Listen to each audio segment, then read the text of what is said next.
새해가 되었습니다. 새해가 되면 우리가 결단합니다. 작년에 우리의 헌신을 돌아보면서 무엇이 미진했는지, 무엇이 부족했는지 그렇게 회개하고 올해는 좀 더 잘해보자 하는 결단을 합니다. 결심을 합니다. 어쩌면 매년 그렇게 해오셨을 것입니다. 잘하는 일이죠. 그렇게 해야 됩니다. 그런데 그렇게 결단하고 난 이후에도 이제 봄쯤 되면, 오전 예배 때 말씀드렸습니다만 봄쯤 되면 또 한 몇 분이 또 싹 쓰러집니다. 이 마귀의 공격이 보통이 아닙니다. 온갖 방법을 다 동원해서 낙심하게 만들고 에너지를 뺏어가게 만들고 하기 싫게 만들어버리고 상처 있게 만들어버리고, 그래서 한 3분의 1 정도가 전사합니다. 그리고 아무리 심지가 강한 사람이라 할지라도 여름 지나면 왠지 찬바람이 술 몸에 들어오기 시작할 때 마음에도 싹 들어와가지고 또 낙심이 찾아오고 매너리즘이 찾아오고, 그렇게 또 3분의 1이 떨어져 나가버립니다. 특히 앞장서서 일하시는 분들, 특히 직분을 받아서 일하시는 분들, 또 열심히 특심인 분들은 더합니다. 왜냐하면 앞장서서 일하시는 분들, 뭔가 사역의 전면에 섰다 하는 것은 좋은 소리보다는 좋지 않은 소리를 들을 가능성이 굉장히 많습니다. 왜냐하면 좋은 칭찬은 별로 안 합니다. 뭔가 하나가 안 좋아지면 그것 가지고 막 사람들이 말을 하는 것을 많이 듣습니다. 그죠? 가장 표 안 나는 헌신봉사가 여러 개 있는데 그 중에 하나가 방송실입니다. 방송실. 진짜 잘할 때는 아무 표가 안 나요. 근데 딱 못할 때 표가 나죠. 자막이 늦게 오늘 올라오든지 하면은. 그러면 어떻게 합니까? 진짜 잘할 때는 아무 표가 안 나는 게 진짜 잘하는 거예요. 그때는 아무도 칭찬하지 않습니다. 당연하다 생각하는 거예요. 근데 자막이 하나 딱 늦게 올라오면은, 아니 뭐 하냐? 정신 안 차렸느냐? 준비 안 했느냐? 온갖 십자포화를 담았습니다. 그러니 지치는 거죠. 상처받는 거죠. 그런 거예요. 특히 교회에서 드러나지 않는 봉사는 대부분이 그래요. 주차 봉사 이런 사람 없어버리면 막 엉망이 되지 않습니까? 근데 사람이 잘할 때는 아무 표도 안 나요. 당연한 것처럼 여깁니다. 그러다가 조금 잘못하면 막 잼이 돼버리고 막 엉망이 되면은 뭐 했느냐? 정신 안 차렸느냐? 막 온갖 질타가 쏟아집니다. 그렇기 때문에 우리 성도들 서로 이런 원리로 지금 일이 돌아간다는 걸 아시고 격려를 많이 하셔야 돼요. 교회 와가지고 제발 입되지 마세요. 올 한 해는 입되지 않겠다 결단하십시오. 입 안 돼도 압니다. 아이고 내가 실수했구나. 안단 말이에요. 그러니까 우리가 거기에 보탤 필요가 없습니다. 괜찮아. 할 수 있어. 낙심하지 마. 널 지키고 계신 분이 계셔. 격려를 자꾸 해주셔야 돼요. 마귀는 비난의 화살을 쏘지만 우리는 거기에 대응해서 격려와 축복의 화살을 쏘아야 됩니다. 예수님 믿는 사람이 가진 권세가 축복의 권세예요. 그래서 복을 빌면 그 사람이 복 받을 만한 사람이면 복이 가고, 복 받지 못할 만한 사람이면 그 빈 복이 어디로 옵니까? 돌아옵니다.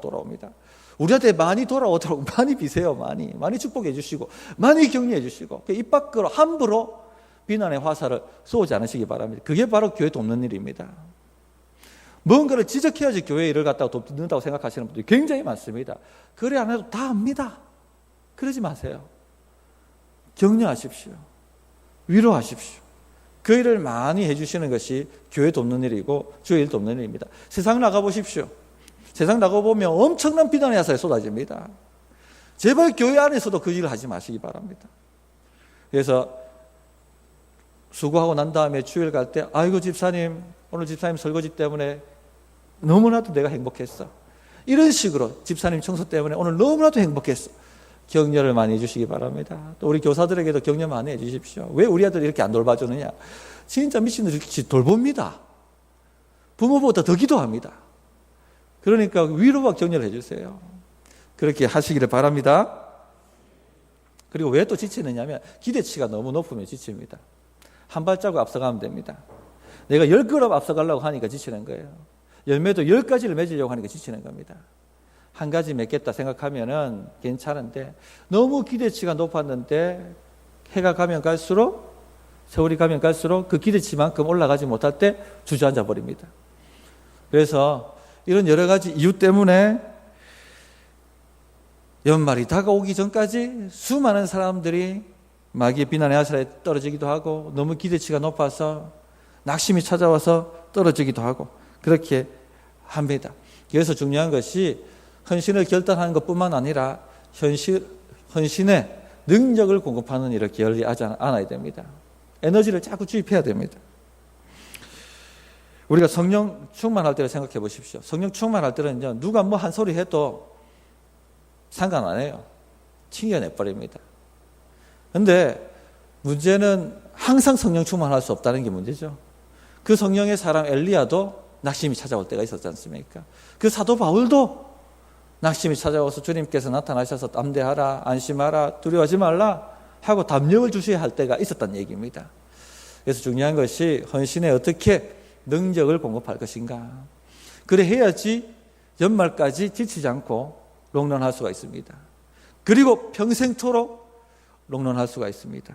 오늘 그 부분들 한마디로 다른 말로 하면 어떻게 성령 충만을 새롭게 할 것인가 하는 부분들을 살피려고 합니다. 첫 번째 기초를 좀 다지셔야겠는데 헌신은 합당한 예배다. 우리가 드려야 될 당연한 예배다 하는 이 기초를 좀 단단히 다졌으면 좋겠습니다. 헌신은 해도 되고 안 해도 되고 하는 옵션이 아닙니다. 합당한 예배입니다. 예배. 합당한 예배. 성도라면 무조건 헌신의 자리로 나가야 됩니다. 예배이기 때문에. 1절 한번 보시기 바랍니다. 그러므로 형제들아 내가 하나님의 모든 자비하심으로 너희를 권하노니 너희 몸을 하나님이 기뻐하시는 거룩한 산제물로 드리라. 이는 너희가 드릴 영적 예배니라. 이렇게 말씀하시죠. 너희 몸을 하나님이 기뻐하시는 거룩한 산제물로 드리라. 구약시대 때는 뭘 드렸습니까? 양을 잡아 드렸습니다. 죽음의 예배였습니다. 그런데 이제 예수님 만난 우리는 죽은 예배가 아니라 산 예배드리죠. 우리 몸을 드립니다. 살아있는 우리 몸을 주님 앞에 제물로 드립니다. 그래서 산제물이라고 하시고 계신 것이죠. 이는 너희가 드릴 영적 예배니라. 여기 영적이란 말 각주가 달려있죠. 쭉 각주 따라 내려가 보면 뭐라 되어 있습니까? 합당한 또는 합당한 이렇게 되어 있죠. 이 헬라어가 영적으로도 번역되지만 합당한으로도 번역된다는 얘기입니다. 그래서 근데 학자들은 보통 여기는 합당한이라고 생각을 합니다. 예수님께서 우리를 위해 십자가에 죽어주셨습니다. 우리의 죄값을 주의 피로 쏟아주셔서 치루어 주셨습니다. 그래서 값으로 사신 우리라고 표현을 합니다. 주님께서 우리를 이렇게 피값으로 자녀 삼아 주셨고 구원하여 주셨는데 어떻게 우리가 주님을 외면할 수가 있겠습니까? 이 은혜와 감격 때문에 뭐라도 주님 앞에 드리고 싶은 것이 사람의 마음이고 성도의 마음입니다. 그런 마음으로 드리는 것이 헌신입니다. 그것이 바로 예배라는 얘기입니다. 합당한 예배가 아니냐. 너희가 너희 몸을 거룩한 산제물로 주님 앞에 드리는 것이 합당한 예배, 당연한 예배가 아니냐. 이렇게 예배 드려야 되지 않겠느냐 하고 주님이 말씀하시는 겁니다. 그러므로 헌신은 합당한 예배다 하는 의식을 갖고 사시기 바랍니다. 이게 흔들리면 기분 나쁘다고 막 때려치웁니다. 아이고 막 때려치워버립니다. 직분 받아놓고도 기분 나쁘다고 때려치워버립니다. 완전히 직분론이 잘못되어 있는 거죠. 누가 한 소리 한다고 내가 이 대우 받아야 되냐? 이런 분들은 기본기가 안 되어 있는 겁니다. 헌신은 예배입니다. 예배. 예배입니다. 내가 기분 나쁘다고 예배를 때려치울 수 있습니까? 내가 하나님을 믿는데 내가 기분 나쁘다고 예배를 때려치울 수가 있습니까? 좀 어려움이 온다고 내가 예배를 때려치울 수 있습니까? 다른 더 좋은 것이 생겼다고 예배를 때려치울 수 있습니까? 구원받지 못한 사람이죠. 내가 구원받았다면 헌신은 합당한 예배다 하는 의식을 가지고 사셔야 돼요. 이 기초입니다. 이 기초가 안 돼 있으니까 무너지는 겁니다. 기초부터가 안 돼 있기 때문에 와르르 하고 무너져 버리는 겁니다. 기초가 안 돼 있으면 헌신을 자원봉사라 생각합니다. 자원봉사는 내가 시간 나면 한다는 거죠. 시간 안 나면 접어버리는 거예요. 자원봉사입니다. 더 좋은 대우하는 데 있으면 접어버리고 가는 게 자원봉사입니다. 예배다 하는 의식 가지고 사시기 바랍니다. 그런데 요즘 이런 의식이 많이 사라지는 것 같습니다. 옛 선배들의 헌신봉사를 못 따라갑니다. 못 따라가고 있습니다. 충성봉사란 말이 옛말입니다. 그게 오늘 한국교회가 약해진 모습이죠. 이 사탄 마귀를 이길 수가 없어요. 돌파할 수가 없습니다. 홍해를 갈라야 되는데 가르지를 못하는 거죠. 여리고를 무너뜨리고 전진에 들어가야 되는데 여리고 앞에서 쩔쩔매고 있는 겁니다. 헌신봉사하는 분들이 줄어듭니다. 교회는 사용하려고 하고 교회에서 주는 혜택은 누리려고 하는데 앞장서서 헌신하고 봉사하시려는 분들은 자꾸 줄어들고 있습니다. 2080 법칙이라고 하지 않습니까? 20%의 헌신자들이 80%의 소비자들, 영적 소비자들을 이끌고 간다는. 교회는 이렇게 되면 안 됩니다. 이건 성경적 교회가 아닙니다. 100%의 사람들이 헌신해야 됩니다. 몸이기 때문에, 각 지체이기 때문에. 누구나 한 가지는 교회를 위해서 산재물로 자신을 드려야 되는 것이죠. 그게 예배인데. 그래야지 교회가 건강해질 뿐만 아니라 자신이 건강해집니다. 자신이 삽니다. 능력을 받고 충만해지고 살만 나고 에너지가 솟습니다. 예배를 잘 드리면 하나님과 관계가 바르게 돼 있으면은 들어가도 복 받고 나가도 복 받고 신명기 28장 하나님과 예배 관계가 막혀버리면 들어가도 저주받고 나가도 저주받고 주님이 십자가에 피 흘려주신 이유도 하나님과의 예배 바로 세우기 위해서 그렇게 하신 것이죠. 100% 모든 구성원들이 주님 앞에 한 가지 헌신하셔야 됩니다. 그런 의식을 빨리 가지세요. 그게 답입니다. 목장에도 한 사람이 모든 걸 주도하면 그 목장은 능력 있는 목장이 아닙니다. 모든 구성원들이 한 가지 목장을 위해서 섬기는 사역을 가지고 계셔야 돼요. 어떤 분들은 환영하는 은사에 따라서 목자님 저는 환영하겠습니다. 목장에 오시면은 아이고 집사님하고 환영해 주시는 분 이것도 할 수 있어요. 이런 섬김이라도 하셔야 된다는 얘기입니다. 목자님 저는 목장 모임 시간을 몇이라고 알려주는 광고 문자 보내주는 그 일을 하겠습니다. 그 일을 하셔도 되는 겁니다. 저는 교회 광고에 대해서 상기시켜 주겠습니다. 하도 많이 까먹기 때문에 때가 되면 오늘은 수요 기도의 시간입니다. 똥 알려주고 이거 하겠습니다. 이런 것도 다 섬김이에요. 모든 구성원들이 은사에 따라서 헌신하고 섬기는 것을 한 가지 다 갖고 계셔야 돼요. 그래야 건강한 목장이고 건강한 공동체입니다. 교회적으로도 마찬가지입니다. 1인 1사역을 하셔야 됩니다. 드러나지 않는다 할지라도 교회 저는 마당을 쓸겠습니다. 저는 걸레를 빨겠습니다. 이런 거라도 저는 주보를 나눠주겠습니다. 저는 주보에 오탈자를 찾아내겠습니다.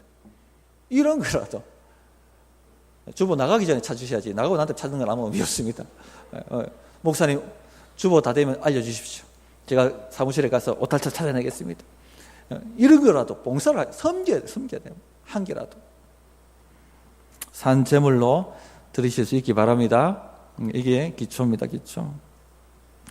특히 직분 맡은 분들은 이 기초가 탄탄해야 됩니다. 공력을 가지셔야 됩니다. 앞 서두에서 말씀드렸습니다만 리더가 된다는 것은 욕먹는 자리에 선다는 겁니다. 욕 안 먹겠다고 생각하시는 분들은 직분 받지 마십시오. 리더의 자리에 서지 마십시오. 그러나 직분을 사모하시고 리더의 자리를 사모하신다면 내가 욕을 받아 먹겠다. 그것도 바가지로 받아 먹겠다는 딱 각오하고 공력을 키우십시오. 그렇게 해야 됩니다. 광야에서 모세가 40년 동안 들었던 말이 뭡니까? 아이고 잘합니다. 모세 존경합니다. 말 들었습니까? 허구온 날 네 때문에 우리 다 죽게 생겼다는 얘기 들었잖아요. 왜 네가 애굽에서 나를 끌어당겨가지고 네가 왜 나를 전도해가지고 네가 막 교회 가자 해가지고 내가 죽도록 이 고생하게 생겼네. 이 얘기 40년 동안 모세가 들었어요. 그거 감당 못하면 모세가 안 되는 거죠. 아이 근데 욕 들어먹기 때문에 못한다. 나 안 한다. 직분 감당 못합니다. 직분 감당 못해요. 이게 올라가면 올라갈수록, 직분이 올라가면 올라갈수록 욕먹는 자리라는 거 아세요? 가장 욕 많이 들어먹는 사람이 누구겠습니까? 담임 목사입니다. 그 다음 장로님들이고. 각오하셔야 됩니다. 각오하셔야 돼요. 사도 바울, 신라 복음 전하면서 격려도 동역자들한테 많이 받았지만 가는 곳마다 유대인들이 막 폭행하고 욕하고 삿대질하고 끌어내리고 감옥에 집어넣고 매 맞고, 아이고 내가 더러워서 못하겠다. 사도 바울이 때려치웠습니까? 빌립보 감옥에서 신라와 함께 찬양합니다. 뭐라고? 하나님, 제가 주를 위해서 이런 욕 들어먹는 합당한 자로 여겨주신 것 너무 감사합니다. 공력, 이게 있으셔야 돼요. 그래서 올 한 해 욕 들어먹었다고 목사님 너 교회 떠나겠습니다 하는 사람이 없기를 바랍니다. 기초 안 된 겁니다. 그것은. 아멘. 예. 봄 지나면 또 탁 전사자 생기고 이러면 안 되는 거예요. 예. 여름 지나가지고 또 막 전사자 생기고 이러면 안 되고, 연말까지 롱런 쭉 가셔야 되는 거예요. 기초. 일단 기초를 닦습니다. 두 번째, 헌신은 마음이 가장 중요합니다. 마음이 중요합니다. 왜 봉사자가 줄어들었냐? 서두에서 말씀드렸습니다만 지치기 때문에, 상처받기 때문에. 그래서 이 마음에 성령의 에너지가 충만해야 되는데 이게 자꾸 까먹어지는 것이죠. 성령의 에너지가 충만하면 이 얘기 듣고 저 얘기 들어도 막 상관없습니다. 막 일어납니다. 그러나 항상 충만하지 않으니까 늘 충만하도록 마음을 새롭게 만들어야 됩니다. 마음을 새롭게. 2절 한번 보십시오. 너희는 이 세대를 본받지 말고 오직 마음을 새롭게 함으로 변화를 받아 하나님의 선하시고 기뻐하시고 온전하신 뜻이 무엇인지 분별하도록 하라. 여기 중요한 단어가 나오죠. 오직 마음을 새롭게 함으로. 오직입니다. 오직. 중요한 게 뭡니까? 마음입니다. 마음이 가장 중요합니다. 그래서 마음을 우리 인격의 자소, 헌신의 자소라고 표현을 하죠. 마음에서 우러나와야 됩니다. 마태복음 12장 34절에 독사의 자식들아 너희는 악하니 어떻게 선한 말을 할 수 있느냐? 이는 마음에 가득한 것을 입으로 말함이라. 마음이 중요합니다. 마음에서 가득한 것이 입으로 나오기 때문에 마음을 챙겨야 되는 겁니다. 예레미야 선지자는 마음의 할례를 행하라 이렇게 말씀을 하셨죠. 예레미야 4장 4절에 보면 유다인과 예루살렘 주민들아 너희는 스스로 할례를 행하여 너희 마음 가죽을 베고 나 여호와께 속하라. 마음이 중요하다는 걸 얘기합니다. 이사야서 29장 13절을 이렇게 얘기합니다. 주께서 이르시되 이 백성이 입으로는 나를 가까이 하며 입술로는 나를 공경하나 그들의 마음은 내게서 멀리 떠났나니 그들이 나를 경외함은 사람의 계명으로 가르침을 받았을 뿐이라. 그런 헌신은 지치기만 지치지 아무런 능력이 안 나타납니다. 하나님께서 받지도 않는 헌신이죠. 그래서 내가 지쳤다 싶으면 내 마음이 주님께로부터 멀어졌는가를 체크해 보십시오. 거의 8, 90%는 마음이 주님께로부터 멀어져 있기 때문에 힘든 거예요. 엘리야가 갑자기 무너진 게 아닙니다. 이세벨 말 한마디 들었다고 갑자기 그때 무너진 게 아니에요. 진행되어 온 겁니다. 갈멜산에서 너무 큰 승리를 경험한 거예요. 그러니까 주님께 눈이 가 있어야 돼요. 우리가 큰 승리하든지 큰 실패를 하든지 항상 주님께 눈이 가 있어야 됩니다. 그런데 엘리야는 어디에 눈이 가 있었습니까? 큰 승리에 눈이 가버린 거예요. 그때부터 주님 놓친 겁니다. 그때부터 무너지기 시작하는 거예요. 성령 충만은 주님께 눈이 항상 가 있는 거예요. 마음을 새롭게 함으로 계속 주님을 바라보는 겁니다. 그런데 어느 순간 자기가 한 사역이 눈에 들어오는 겁니다. 우와, 내가 이렇게 이겼네. 우와, 내가 이렇게 승리했네. 내가 기도했더니 이만한 역사가 나타났네. 내가 이렇게 헌신했더니 이런 역사가 나타났네. 거기에 눈이 가 있자마자 마음에 하나님이 계실 자리가 없는 것이죠. 그래서 이세벨의 말 한마디에, 비판 한마디에 완전히 무너지는 겁니다. 와르르 하고. 아이고 주님, 이제 할 만큼 했으니 고마 저를 죽여주십시오. 난 죽고 싶습니다. 로뎀나무 아래에서 하지 못할 이 막말을 하고 주님 앞에 들어 누워 있는 것이죠. 그겁니다. 교회 헌신 봉사도 마찬가지입니다. 내가 한 일에 마음이 가기 시작하면 그게 잘했던 일이든지 욕 들어 먹었던 일이든지 마찬가지죠. 욕 들어 먹은 것에 마음이 자꾸 가면 내가 한 일에 마음 가는 겁니다. 내가 잘한 일, 칭찬 들은 일에도 마음이 가면 거기도 내가 한 일에 마음이 가는 겁니다. 주님 놓친 겁니다. 그러면은 마음이 와르르 무너집니다. 한 소리에 와르르 무너집니다. 그래서 지쳐가는 겁니다. 모든 지킬 만한 것 중에 더욱 내 마음을 지키라. 생명의 근원이 이에서 남이니라. 항상 마음이 주님을 바라볼 수 있도록, 주님으로부터 능력이 사라지지 않도록 그렇게 마음을 잡으셔야 됩니다. 그럼 어떻게 마음을 새롭게 할 것인가? 마음을 새롭게 함으로 변화를 받으라 이렇게 말씀하셨는데, 적극적으로 매일매일 우리 마음을 새롭게 만드시는 일을 하셔야 됩니다. 새롭게 함으로 변화를 받으라. 변화를 받으라는 수동태입니다. 내가 변화를 일으키는 것이 아니라 받는 겁니다. 주님께로부터 받으면 됩니다. 한마디로 말하면 뭡니까? 은혜 받는 겁니다. 은혜를 받아버리면 됩니다. 근데 어떻게 은혜를 받습니까? 새롭게 함으로. 마음을 새롭게 하는 건 내가 할 일이고, 내가 마음을 새롭게 하면 은혜는 받게 되어 있습니다. 은혜 받는 통로가 뭡니까? 우리가 은혜 받는 통로가 뭐죠? 말씀이에요, 말씀. 어느 날 말씀이 들리면 은혜가 온 겁니다. 어느 날 말씀이 내 마음을 만지작 만지면 은혜가 온 겁니다. 에너지가 올라옵니다. 믿음이 올라옵니다. 할 수 있습니다. 능력이 임했습니다. 근데 어느 순간부터 말씀이 마음을 만지지 못하기 시작하면 능력이 떨어져 나가는 겁니다. 은혜를 받지 못하고 있는 것이죠. 새롭게 되어야 됩니다. 새롭게. 마음을 새롭게 하라는 말은 마음을 가난하게 만들라는 것입니다. 주의 은혜 아니면 살아갈 수 없습니다. 오늘 주님이 한 말씀 주시지 않으면 저는 한 주 동안 살아낼 자신이 없습니다. 저는 내 힘으로 사는 것이 아니라 주님 힘으로 사오니 주님 주시는 양식으로 살기 때문에 오늘 한 말씀 주십시오. 마음을 새롭게 하는 겁니다. 이것은 주님이 하실 수 있는 일이 아니에요. 우리가 해야 될 일입니다. 그러면 주님은 반드시 은혜를 주신다는 얘기입니다. 성령 충만을 받으라 하셨어요. 성령 충만을 만들라고 하신 것이 아니고, 주여 주소서 하면 주님이 주신다는 겁니다. 마음을 새롭게 함으로 변화를 받으라. 변화가 옵니다.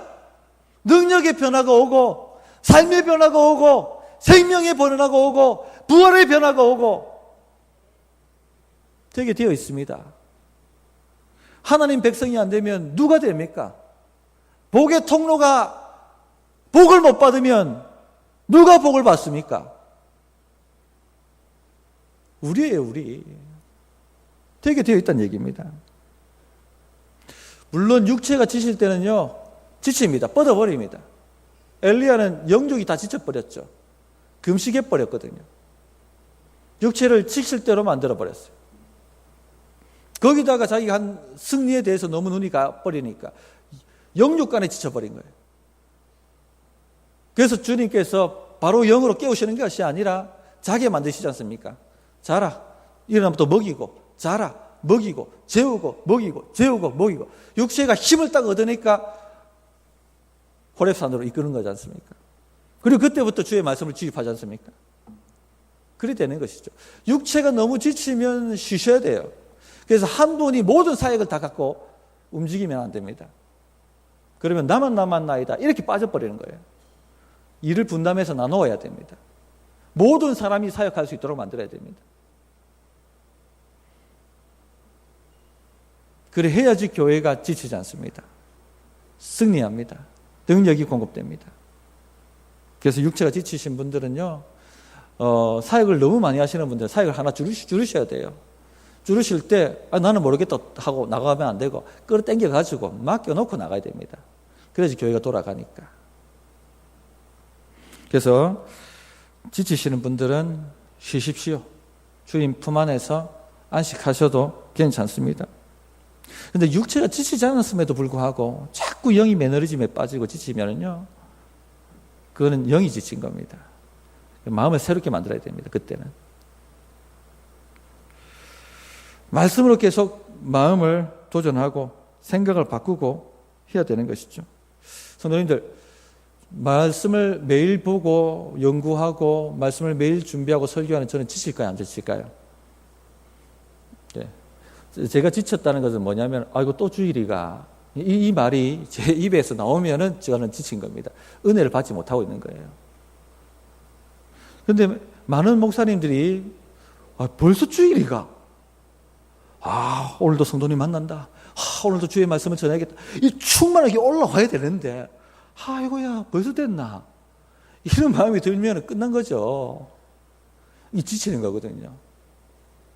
그런데 지칠 때가 있습니다. 지칠 때가 있습니다. 말씀을 기계적으로 준비할 때, 말씀을 기계적으로 전할 때, 마음이 들어가지 않을 때 지쳐버립니다. 이거 벌써 주일 왔나? 이런 마음이 들어요. 이럴 때는 빨리 깨닫습니다. 하나님, 주님 말씀 듣기 원합니다. 저도 주님 말씀이 없으면 살 수가 없는 거죠. 기계적으로 주석 보고 기계적으로 연구하고 기계적으로 설교문을 만들어낼 수가 있어요. 이게 우리의 직업병이에요. 직업병. 할 수가 있어요. 영혼 없이 할 수 있단 말입니다. 그래도 성도님들 잘 구별 못해요. 한 1년 하면 우리 목사님 영역 떨어졌다 이런 생각이 이제 그때 좀 들까 말까. 아차합니다. 주님 다 내려놔야 됩니다. 주님 마음이 지금 굳어져 있습니다. 주의 음성 듣기 원합니다. 불쌍히 여겨주십시오. 말씀 주십시오. 주의 말씀이 올 때까지 끙끙 앓는 거예요. 주님이 그 말씀을 통해 설교하는 말씀을 통해 저에게 은혜를 베푸시면 영이 일어나는 겁니다. 언제 지쳤느냐 싶을 만큼 벌떡 일어납니다. 육체가 지치면 좀 쉬고 해야 되지만 영은요, 주님 말씀이 오면 그 순간 벌떡 하고 일어나는 거예요. 엘리야가 호렙산에서 주의 말씀 듣고 벌떡 일어나지 않습니까? 그겁니다.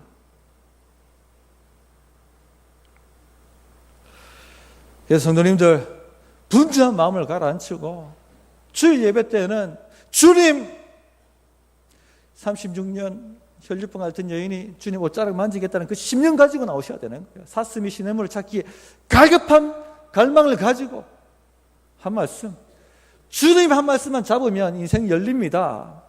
주님 한 말씀만 잡으면 문제 해결됩니다. 못할 게 뭐 있어요? 믿는 자에게 능치 못함이 없는데 그 심령을 가지고 나오시면, 매주에 그 심령을 가지고 나오시면 살아 올라갑니다. 어떤 사단마귀가 우리 교회 들어와서 해작질 하겠어요? 이 불타는 심령들이, 이 불타는 성령의 불꽃들이 살아 움직이는데 와가지고는 되어가지고 자기가 죽는 거죠. 그러므로 우리 마음이 중요합니다. 마음을 새롭게 만드셔야 됩니다. 말씀 정리하겠습니다. 이제 한 해가 시작되었습니다. 힘차게 시작하는 것도 중요하지만 끝까지 지치지 않고 가는 것이 더 중요합니다. 올해는 한번 그렇게 한번 가봅시다. 아멘이십니까? 그래서 세 가지 고민들. 첫째, 헌신은 예배다 하는 것 꼭 가지시기 바랍니다. 지칠 때마다 자기 영혼한테 얘기하십시오. 합당한 예배니라. 합당한 예배니라. 계속 자기한테 먹이시기 바랍니다. 둘째, 마음이 중요하다. 마음이 중요하다. 주님 바라보는 것에서 조금이라도 벗어나기 시작하면 지치기 시작합니다. 또 교회 가야 되나 이런 마음이 들잖아요. 막 은혜 받다가 수요 막 기도에 오다가도 또 수요 기도에 왔나, 또 가야 되나 이런 마음 들면 지친 거예요. 마음이 지금 떠난 겁니다. 마음이. 아시겠습니까? 오늘 또 목장 가야 되나. 지친 겁니다. 이 말에. 지친 겁니다. 지쳤다는 걸 알아야 돼요. 자기가. 다시 주님 마음을 새롭게 합니다. 바꿔야 됩니다. 그래서 마음을 새롭게 함으로 매주일마다 성령 충만 받고 매주일마다 은혜 충만해서 올 한 해 주님 앞에 산제물로 태워드리시기를 바라고, 또 하고자 하는 모든 일에 하나님의 엄청난 열매가 일어나시기를 바랍니다. 어떻게 응답해야 될지 1분간 함께 한번 기도하겠습니다.